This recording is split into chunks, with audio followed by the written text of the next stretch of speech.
In terms of equity lending, in the first quarter of 25, equity lending, or what they called HELOC and equity loan withdrawals, were surged, as the media calls it, 25 to nearly 25 billion. Wow. That's a pretty strong number when you consider most equity loans aren't as big as a first mortgage, right? They're usually smaller amount, 50, 100,000, maybe a couple 100,000. So that's a pretty remarkable increase. And in fact, it's the highest first quarter volume of equity lending since 2008. Wow. Of course, we all remember 2008 when people were pulling money. And in fact, that's what's interesting about our current environment versus back right before the Great Recession from the real estate market crash. Is back in the early 2000s, people didn't hesitate to tap into their equity. In fact, they were doing it continually, or I should say repeatedly.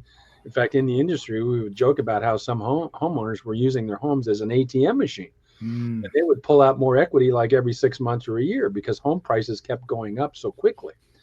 And in fact, for the second quarter, it's predicted that home equity loan volume is going to double to 50 billion.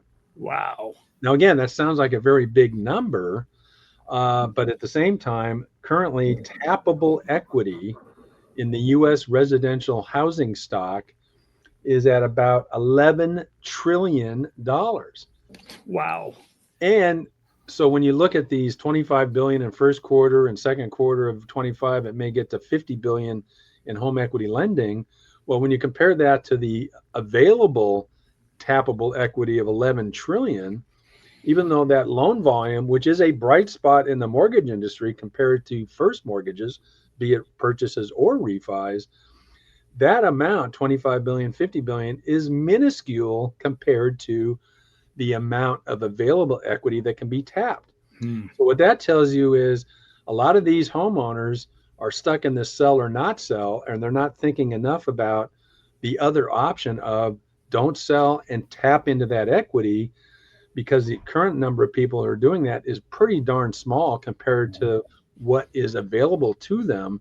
And that's really what I think they need to realize is that, if they want to sell because, yeah, their house is too small. They've got a kitchen that's outdated. They want to add another room or something. They have another option, and I think more and more people need to think about that and explore the ways that they can tap into that equity, and that's where we can help.